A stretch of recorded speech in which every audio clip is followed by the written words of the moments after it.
కృష్ణా జిల్లాలో విజయవాడ తూర్పు నియోజకవర్గానికి ప్రత్యేకత ఉంది. ఆ సీట్ను ఏ పార్టీ కైవసం చేసుకుందోననే అంశం ప్రస్తుతం హాట్ టాపిక్ గా మారింది. తమ కంచుకోటను కాపాడుకోవాలని టీడీపీ పట్టుదలతో ఉంటే సీటు దక్కించుకునేందుకు వైసీపీ సరికొత్త వ్యూహాలు రచిస్తోంది.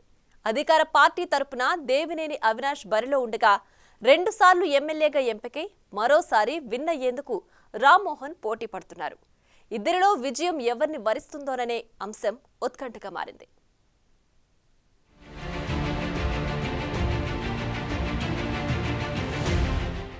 ఏపీ రాజకీయాల్లో ఆసక్తి కలిగించే నియోజకవర్గాల్లో విజయవాడ తూర్పు ఒకటే.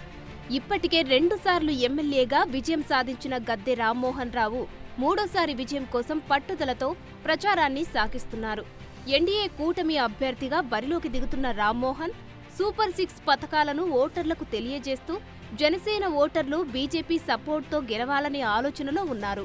టీడీపీ శ్రేణులు ముఖ్య నేతలతో పాటు భార్య అనురాధతో కలిసి నియోజకవర్గ వ్యాప్తంగా ముమ్మరంగా పర్యటనలు చేస్తున్నారు.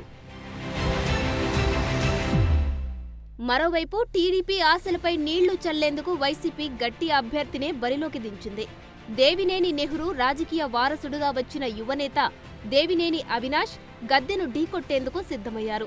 గతంలో టీడీపీలో ఉన్న అవినాష్ గుడివాడ ఎమ్మెల్యే అభ్యర్థిగా పోటీ చేసి స్వల్ప ఓట్ల తేడాతో పరాజయం పాలయ్యారు. తర్వాత కాలంలో అవినాష్ వైసీపీలో చేరారు. ఈసారి ఎలాగైనా ఎమ్మెల్యే కావాలనే దృఢ నిశ్చయంతో దూసుకుపోతున్నారు. తన కుటుంబానికి ఉన్న ఇమేజ్తో పాటు జగన్ చేస్తున్న పాలనను ప్రజలకు వివరిస్తూ గెలిపించాలని ఓటర్లను కోరుతున్నారు. రాజకీయ వారసత్వాన్ని కొనసాగించుకోవడానికి విజయవాడ నగరంలోనే తూర్పు నియోజకవర్గాన్ని ఎంచుకున్నారు. అందులో టీడీపీ కంచుకోటలో పాగా వేసేందుకు అవినాష్ అన్ని ప్రయత్నాలు చేస్తున్నారు. ఓవైపు సొంత ఇమేజ్తో గెలుపు అవకాశాలను చూసుకుంటూనే ప్రభుత్వ అభివృద్ధితో గెలుపు ఖాయం చేసుకునే విధంగా పక్కా ప్రణాళికతో అవినాష్ ప్రచారం చేసుకుంటున్నారు. ఇద్దరి బలాబలాలను పరిశీలిస్తే గద్దె రామ్మోహన్తో పోల్చితే దేవినేని అవినాష్కు మాస్ ఫాలోయింగ్ ఎక్కువగా ఉందని రాజకీయ వర్గాలు చెబుతున్నాయి. ఇది వైసీపీ విజయానికి ఉపయోగపడే అవకాశంగా తెలుస్తోంది. తండ్రి నెహ్రూ ఉన్నప్పటి నుంచి అవినాష్ యువతతో మమేకమవుతూ మాస్ లీడర్గా పేరు తెచ్చుకున్నారు. ఫాలోయింగ్తో పాటు తన నియోజకవర్గంలో ప్రభుత్వం చేసిన అభివృద్ధిని ప్రజలకు వివరిస్తున్నారు. కృష్ణలంక ప్రాంతంలో రిటర్నింగ్ వాల్ పనులు అవినాష్ విజయానికి దోహదం చేసే అవకాశాలు కనిపిస్తున్నాయి. ఆ ప్రాంతంలో రోడ్లు, డ్రైనేజీ, మౌలిక సదుపాయాలు కల్పించడంతో అవినాష్ గెలుపునకు అవే బాటలు వేసే అవకాశం ఎక్కువగా కనిపిస్తుందని ఆ పార్టీ నేతలు అంచనా వేస్తున్నారు.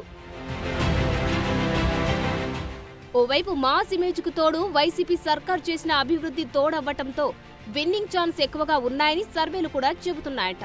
దీంతో అవినాష్ మరింత ఉత్సాహంగా ప్రచారంలో పాల్గొంటున్నారనే వార్తలు వినిపిస్తున్నాయి. మరోవైపు 2 సార్లు ఎమ్మెల్యే అయిన గద్దె రామ్మోహన్ రావుపై గెలుపు అంత సులువు కాదనే వాదనలు ఉన్నాయి. 2024లో తూర్పు నియోజకవర్గం పీఠం ఎవరికి దక్కబోతుందో మరికొన్ని రోజుల్లోనే తేలనుంది.